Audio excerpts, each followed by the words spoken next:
Hello everyone, welcome to Vision Craft Academy. So friends, I hope you all are doing awesome. आज हम बात करेंगे कि what are the challenges related to cyber security in India.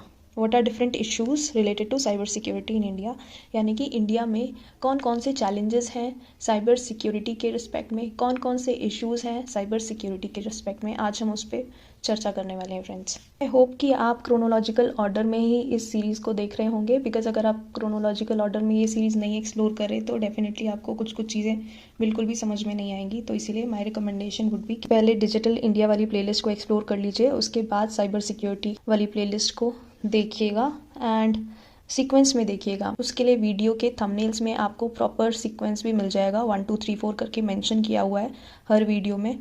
तो depending on the sequence आप उसी order में वो वाले पर्टिकुलर टॉपिक को एक्सप्लोर कर सकते हैं, जिससे आप टॉपिक्स को बहुत अच्छे तरीके से कनेक्ट कर पाएंगे। फ्रेंड्स, अगर आप इस वीडियो को फर्स्ट टाइम देख रहे हैं तो एक और चीज़ मैं आपको पहले ब्रीफ आउट कर देना चाहती हूँ कि इस चैनल पे हम डेली बेसिस पे शॉर्ट्स की सीरीज़ को कवर कर रहे हैं। जैसे कि अब प्रीलिम्स एग्ज़ाम इज़ अप्रोचिंग, तो जितने भी यूपीएससी के प्रीवियस ईयर क्वेश्चंस हैं डिफरेंट इंपॉर्टेंट टॉपिक्स से रिलेटेड, वो हम शॉर्ट्स के थ्रू कवर कर रहे हैं। तो आप वो भी टाइमली बेसिस पे कवर करते रहिएगा। ऑल्सो फ्रेंड्स, आई होप कि आपने आंसर राइटिंग की स्टार्टिंग कर दी होगी। जैसे कि मैंने आपको पहले भी बताया था कि मेंस के प्रीवियस ईयर क्वेश्चंस हैं जो कि यूपीएससी में पूछे गए हैं, आप उनको सॉल्व करना शुरू कर दीजिए एंड देखिए कि आप सारे इंपॉर्टेंट पॉइंटर्स को कवर करके क्या उस क्वेश्चन का आंसर लिख पा रहे हैं। फ्रेंड्स, अगर आप उस क्वेश्चन का आंसर सारे इंपॉर्टेंट पॉइंटर्स को कवर करके क्लासेस में जो माइक्रो डायग्राम्स हमने डिफरेंट टॉपिक्स में बनाए हैं उनका यूज़ करके क्या आप अच्छे से उस आंसर को रिप्रेजेंट कर पा रहे हैं। सो अगर आप सारे इंपॉर्टेंट पॉइंटर्स को कवर करते हुए माइक्रो डायग्राम के थ्रू अपने आंसर्स को बहुत अच्छे से प्रेजेंट कर लेते हैं तो ट्रस्ट मी फ्रेंड्स, उसके बेनिफिट्स आपको मेंस के एग्जाम में बिल्कुल दिखने वाले हैं and you will definitely get a very good rank, because ये बहुत ही ज़्यादा इंपॉर्टेंट क्वेश्चंस है फ्रेंड्स, और ये थीम्स हमेशा यूपीएससी एग्जाम में रिपीट होती रहती हैं जो मैं आपको कवर करा रही हूँ।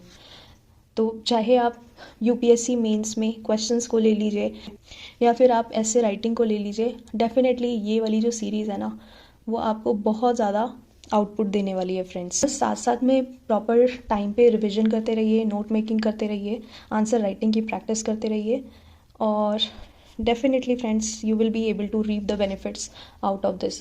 एंड ये वीडियोस चाहे आप अभी देख रहे हैं, चाहे आप कुछ साल बाद देख रहे हैं, चाहे आप 5-10 साल बाद देख रहे हैं, ये जो कंटेंट है, ये जो डिफरेंट टॉपिक्स हैं, ये सेम रहने वाले हैं फ्रेंड्स।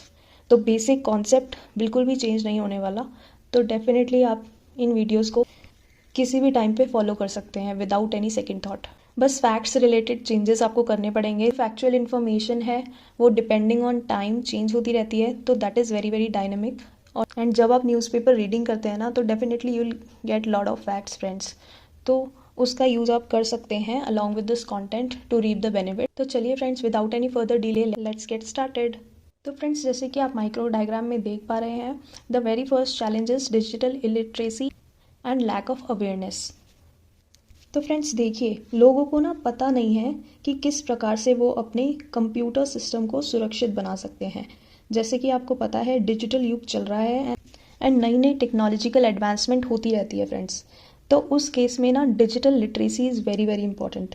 अब लोगों को ना पता नहीं है कि किस प्रकार से वो अपने कंप्यूटर सिस्टम को सुरक्षित बना सकते हैं, किस प्रकार से वो अपने सॉफ्टवेयर्स को अपडेटेड रख सकते हैं, कौन से सॉफ्टवेयर उनको इस्तेमाल करने चाहिए, कौन से सॉफ्टवेयर से उन्हें दूर रहना चाहिए। ये सब ना डिजिटल लिटरेसी के थ्रू ही होता है फ्रेंड्स। तो अगर बेयर मिनिमम डिजिटल लिटरेसी होगी तो डेफिनेटली इन सब एरियाज़ को बहुत अच्छे से आप हैंडल कर सकते हैं एज अ सिटीज़न। इसीलिए फ्रेंड्स, डिजिटल इलिटरेसी एक बहुत बड़ा चैलेंज है साइबर सिक्योरिटी को इंश्योर करने में। तो according to the data, more than 80% of India's population is not digitally literate, जिसकी वजह से ना साइबर क्राइम्स आर इंक्रीजिंग, जिसकी वजह से vulnerability is increasing to cyber crimes. तो friends, digital literacy is a very important component of ensuring cyber security in a particular country. People should be digitally literate to ensure that they are not cheated by hackers, they are not cheated by attackers. अगर उनको basic digital knowledge ही नहीं होगी तो फिर definitely it becomes easy for the hacker, for the attacker to fool them. तो that's the reason this is one of the major challenges with respect to cyber security. तो next challenge is heavy reliance on imported technology. तो friends, जैसे कि मैंने आपको पहले भी बताया था कि इंडिया में ना हम बहुत सारे इंटरनेट या टेलीकॉम रिलेटेड इक्विपमेंट्स हैं जो चाइना से इंपोर्ट करते हैं। अब वो जो इक्विपमेंट्स हम चाइना से इंपोर्ट करते हैं, दे आर वेरी वेरी सब स्टैंडर्ड। वो बहुत ही ज़्यादा लो क्वालिटी के होते हैं, बहुत ही ज़्यादा सब स्टैंडर्ड होते हैं। तो सिक्योरिटी की रिस्पेक्ट में अगर हम देखें तो हमारी ये इम्पोर्ट डिपेंडेंस चाइना के ऊपर, ये भी एक ऑब्स्टेकल है, एक चैलेंज है साइबर सिक्योरिटी को इंश्योर करने में।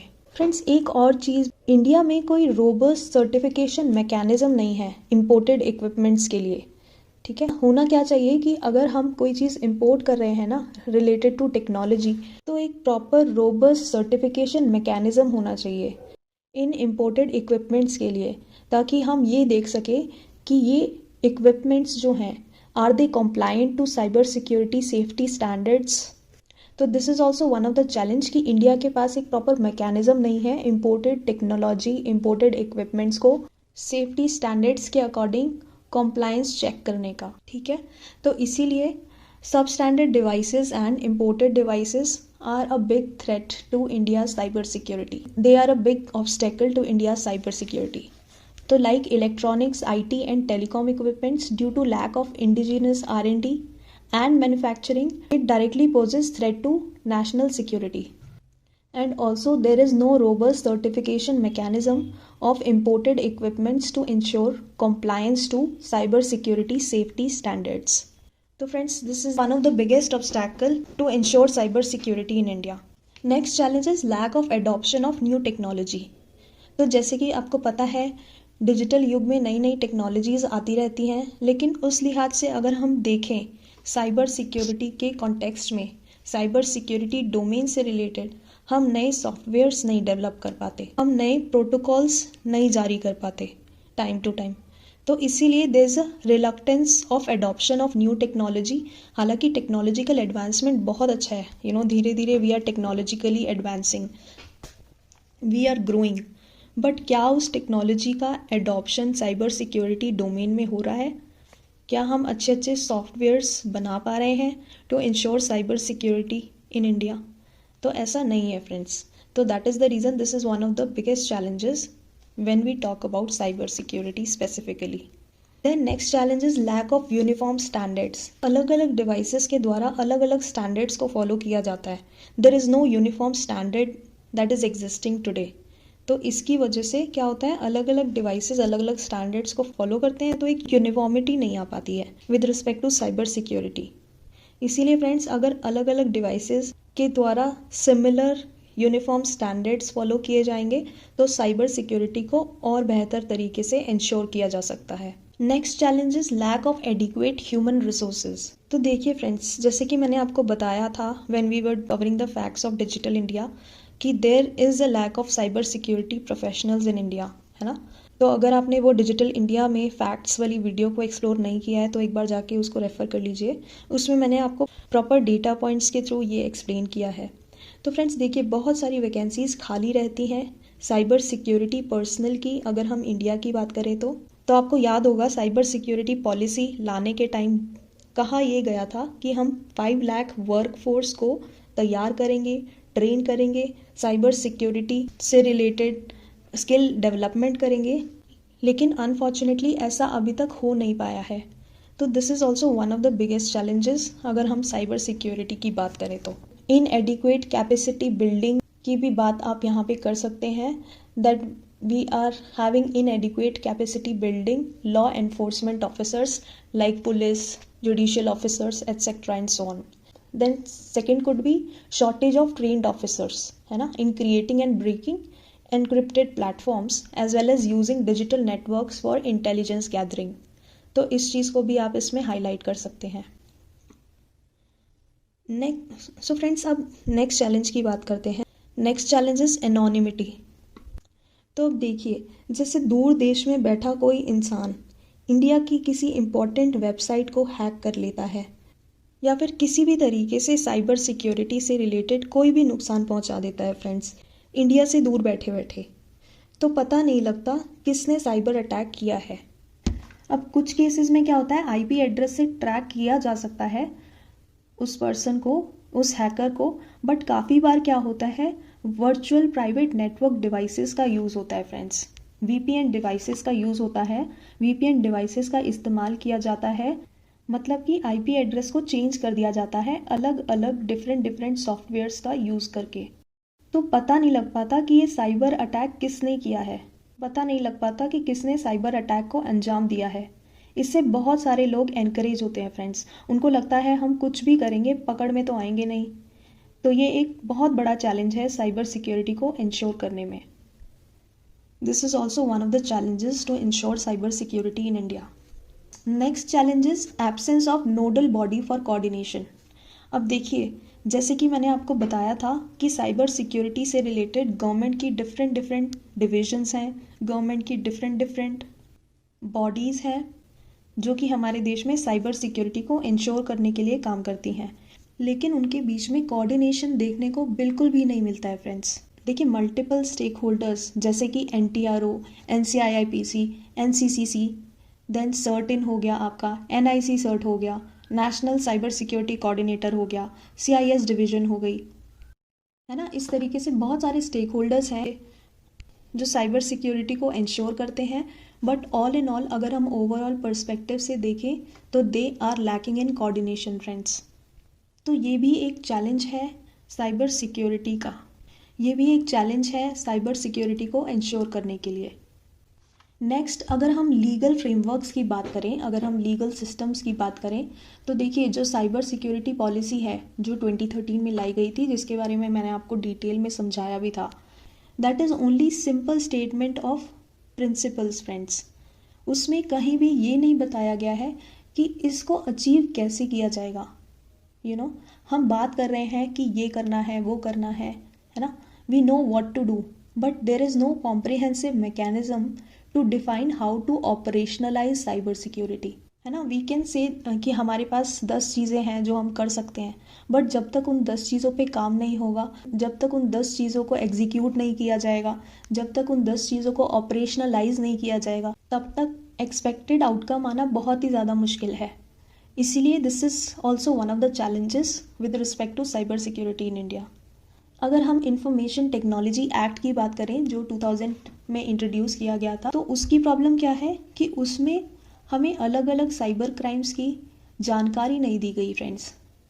उसमें साइबर टेररिज्म की बात की गई है, चाइल्ड पोर्नोग्राफी की बात की गई है, तो खाली ये दोनों साइबर क्राइम्स हैं जो बेलेबल नहीं है। इसके अलावा जितने भी साइबर क्राइम्स हैं ना friends, all other cyber crime offences are bailable. उन केसेस में ईजिली डिफॉल्टर्स को बेल मिल जाती है, जिससे कि they usually escape from these matters. इसके अलावा it is inadequate to address different aspects of cyber laws, cyber security, cyber crimes investigation, forensic, e discovery etcetera. It is not adequate, it is not enough to address different aspects of cyber laws, different aspects of cyber security etc and so on. इसके अलावा friends, आपको पता होगा कि India के legal system में there are lot of loopholes. तो अगर हम साइबर सिक्योरिटी की बात करें तो there is under reporting of cyber crimes due to loopholes in legal system of India. तो कई बार देयर आर केसेस बट वो रिपोर्ट नहीं हो पाते बहुत सारे इश्यूज के कारण, जैसे करप्शन हो गया, है ना। इस तरीके से इंडिया में बहुत सारे इश्यूज होते हैं जिसके कारण रिपोर्ट भी नहीं लिखी जाती है इन क्राइम्स की। That is also one of the issue कि under reporting of cyber crimes due to loopholes in the legal system. इसके अलावा फ्रेंड्स, अगर हम बात करें तो स्पेशल साइबर क्राइम सेल्स होने चाहिए इंडिया में, जो अभी नहीं है। आज की डेट में स्पेशल साइबर क्राइम सेल्स नहीं है to address various cyber security concerns in India. All these different areas can be covered when we talk about legal system, जिसमें आप पॉलिसी के बारे में भी बात कर सकते हैं, जिसमें आप इंफॉर्मेशन टेक्नोलॉजी एक्ट के बारे में भी बात कर सकते हैं। इसके अलावा weak privacy laws is also an obstacle with respect to cyber security in India. तो फ्रेंड्स, बेसिकली क्या होता है ना, डेटा प्रोटेक्शन के केसेस में अब देखिए बहुत सारी कंपनीज होती हैं जिनमें एक्चुअली कोई ना कोई डेटा ब्रीच हो जाता है, लेकिन वो कंपनीज क्या करती हैं, उन डेटा ब्रीचेस के बारे में अपने क्लाइंट्स को बिल्कुल भी डिस्क्लोज नहीं करते हैं फ्रेंड्स। इससे क्या होता है, clients also get affected due to it. ठीक है, उस कंपनी के जितने भी क्लाइंट्स हैं वो भी अफेक्ट हो जाते हैं, बिकॉज प्रॉपर प्राइवेसी लॉज नहीं है इंडिया में, है ना। बिकॉज कोई प्रॉपर डेटा प्रोटेक्शन लॉ नहीं है, प्राइवेसी लॉज बहुत ही ज़्यादा वीक हैं। grievance addressal mechanism is very poor. That is very ineffective. So that is also one of the challenge related to cyber security in India. Now next challenge is mindset towards cyber security. अब देखिए friends, companies क्या करती हैं, वो cyber security को एक strategic agenda consider नहीं करती हैं. They just treat cyber security as an aspect which adds to their overall cost. तो इसमें हमें चेंज लाने की ज़रूरत है कि different companies they should actually treat cyber security as an important part of their strategic agenda, जो कि करंटली बिल्कुल नहीं होता. नेक्स्ट, अगर हम पब्लिक की बात करें, अगर हम पीपल की बात करें, तो लोगों को इतनी जागरूकता ही नहीं है. वो अपनी सीक्रेसी को इम्पोर्टेंस ही नहीं देते, वो अपने डेटा की इम्पोर्टेंस को ही नहीं समझते, वो अपनी डेटा की प्राइवेसी को ही नहीं समझते. ये क्यों होता है? Because they are not digitally literate. तो वो क्या करते हैं, किसी भी फाइल को डाउनलोड कर लेते हैं, किसी भी ऐप को डाउनलोड कर लेते हैं, उस ऐप के बारे में प्रॉपर जानकारी के बिना, उस ऐप की प्रॉपर नॉलेज के बिना. तो जिससे क्या होता है, उनके सिस्टम्स, उनके स्मार्टफोन्स, उनके टैबलेट्स साइबर कॉम्प्रोमाइज्ड हो जाते हैं फ्रेंड्स. ये बात हो गई नॉर्मल सिटीजन्स ऑफ इंडिया की. हमने कंपनीज की बात कर ली, हमने पब्लिक की बात कर ली, अब हम गवर्नमेंट की बात करते हैं. इंडिया में ना जितनी भी साइबर सिक्योरिटी स्ट्रैटेजीज हैं वो बहुत ही ज़्यादा डिफेंसिव है फ्रेंड्स. जितनी भी साइबर सिक्योरिटी से रिलेटेड स्ट्रैटेजीज जो गवर्नमेंट ऑफ इंडिया डिफाइन करती है, they are majorly defensive friends. वो बचने के लिहाज से फ्रेम की जाती हैं. तो they are mostly defensive, they are mostly reactive. लेकिन हमें प्रिवेंटिव स्ट्रैटेजीज पे फोकस करना चाहिए friends. We should not focus on reactive strategies. हम साइबर सिक्योरिटी से बचने के लिए डिफेंसिव स्ट्रैटेजीज बनाते हैं, लेकिन हमें करना क्या चाहिए, हमें प्रोएक्टिव स्ट्रैटेजीज बनानी चाहिए. हमें प्रिवेंटिव एस्पेक्ट पे फोकस करना चाहिए कि हम ऐसा क्या करें कि साइबर अटैक्स हो ही ना. हमें उस पे फोकस करना चाहिए rather than having a defensive strategy कि अगर साइबर अटैक्स हो जाएं तो उनको एड्रेस कैसे किया जाए. Having a proper proactive preventive strategy, preventive mechanism is also very important friends.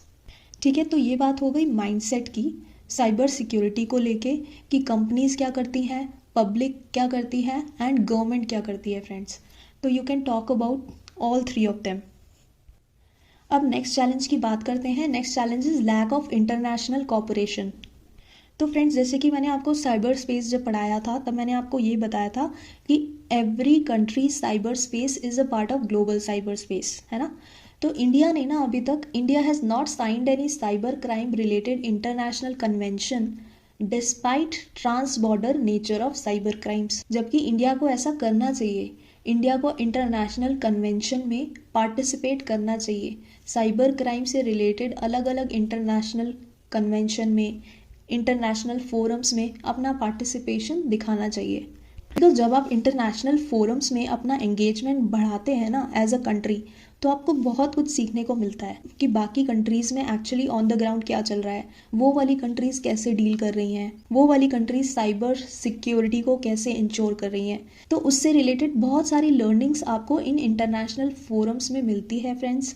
And India को cyber crime related international convention में, इंटरनेशनल फोरम्स में पार्टिसिपेशन करना चाहिए. अपना पार्टिसिपेशन इंक्रीज़ करना चाहिए ताकि हमें वहाँ से भी अच्छी अच्छी लर्निंग्स मिलें एंड हम उन लर्निंग्स का यूज़ करके अपने देश में उनका एडॉप्शन इंक्रीज़ कर पाएँ और अपने देश में साइबर सिक्योरिटी फ्रेमवर्क को और ज़्यादा एनहांस कर पाएँ और ज़्यादा रोबस्ट बना पाएँ. इसके अलावा फ्रेंड्स, आपको पता है बहुत सारा डेटा इंडिया का बाहर के सर्वर्स में स्टोर होता है ना. Majority of data is stored in servers outside the country, which is also a very big challenge. तो ये सारे different areas lack of international cooperation में आते हैं friends. And this is also one of the biggest challenge with respect to cyber security in India. All these are different areas which are having issues or which are having challenges cyber security को ensure करने में, India के cyber security architecture को enhance करने में. तो कहीं ना कहीं हमें इन एरियाज़ पे काम करने की ज़रूरत है, हमें इन एरियाज़ पे इम्प्रूवमेंट करने की ज़रूरत है. अगर इंडिया को एक सुरक्षित साइबर स्पेस बनाना है, तो अगर इंडिया को एक रोबस्ट साइबर सिक्योरिटी आर्किटेक्चर चाहिए, तो all these pointers should be equally worked upon. तो आई होप फ्रेंड्स कि आपको ये सारे इश्यूज़ और चैलेंजेस अच्छे से समझ में आ गए होंगे। अब अगर लेट्स से मेंस में कोई भी इश्यूज़ या चैलेंजेस की बात करनी हो साइबर सिक्योरिटी से रिलेटेड, इंडिया के साइबर सिक्योरिटी फ्रेमवर्क या आर्किटेक्चर से रिलेटेड, इंडिया के साइबर सिक्योरिटी फ्रेमवर्क या आर्किटेक्चर में क्या कमियां हैं उसको आपको हाईलाइट करना हो, तो आप इस माइक्रो डायग्राम को बनाएंगे एंड इन सारे पॉइंट्स की बात करेंगे friends, depending on the word limit of the question. तो डिफरेंट एरियाज में क्वेश्चन के you will have proper introduction, you will have proper conclusion, then body of the answer में you will have all these different pointers and आप इनको बहुत अच्छे से explain करेंगे along with micro diagram within the defined specified word limit of the question। तो friends अगर cyber security challenges से रिलेटेड कोई भी क्वेश्चन आपके मेंस में आता है तो इस माइक्रो डायग्राम का यूज़ करते हुए स्पेसिफिक पॉइंट्स को अच्छे से एक्सप्लेन कर दीजिएगा and you are good to go. Friends I hope कि आपको आज का लेक्चर बहुत अच्छे से समझ में आ गया होगा, बिकॉज हमने सारे पॉइंटर्स पे बहुत डिटेल में डिस्कशन करा है फ्रेंड्स। प्रॉपर नोट्स बनाते चले जाइए फ्रेंड्स जैसे जैसे हम क्लासेस में अलग अलग टॉपिक्स को कवर कर रहे हैं, बिकॉज अगर आप मेंस के टाइम पे सोचेंगे कि हम नोट्स भी तब बनाएंगे तो उस टाइम पे आपके लिए बहुत ज़्यादा डिफिकल्ट हो जाएगा। प्रॉपर टाइम फ्रेम में क्वेश्चंस की भी प्रैक्टिस करनी है एंड इन सारी एरियाज़ का रिविजन भी करना है। तो अगर आपके नोट्स रेडी होंगे, 1 से 2 बार आप रिवाइज करके रखेंगे, तो आपको क्या करना होगा, बस मेंस से पहले प्रीलिम्स के बाद बस एक बार गो थ्रू करना होगा इन डिफरेंट एरिया से एंड आंसर राइटिंग करके बस ये इंश्योर करना होगा सारे पॉइंटर्स को आप अच्छे से कवर कर पा रहे हैं। इससे फ्रेंड्स क्या होगा ना, अगर mind will be on auto pilot mode, तो इवेंचुअली जब इस तरीके का कोई भी क्वेश्चन इन टॉपिक से आता है तो डेफिनेटली आपको बिल्कुल टाइम नहीं लगेगा, आप बहुत जल्दी उन क्वेश्चंस को एड्रेस कर पाएंगे in the examination centre and उससे क्या होगा फ्रेंड्स, आपका मेंस का स्कोर बहुत अच्छा हो जाएगा, आपके आंसर्स बहुत ज़्यादा यूनिक बन जाएंगे, बिकॉज आपने सारी मेहनत डिसिप्लिन तरीके से करके रखी हुई है ना। तो ये छोटे छोटे एरियाज ही फ्रेंड्स आपको बाकी यूपीएससी एस्पिरेंट्स से डिफरेंट बनाते हैं। Just maintain the consistency and maintain the discipline while preparing for your exam friends. बस ये सिंपल सी चीज़ आप करते रहिए, प्रॉपर डिसिप्लिन को फॉलो करते रहिए, कंसिस्टेंट रहिए अपनी प्रिपरेशन में एंड डेफिनेटली आपका एग्ज़ाम बहुत अच्छे से बहुत ईजीली क्लियर हो जाएगा। तो चलिए फ्रेंड्स, मिलते हैं नेक्स्ट लेक्चर में, तब तक के लिए thank you, take care and God bless you.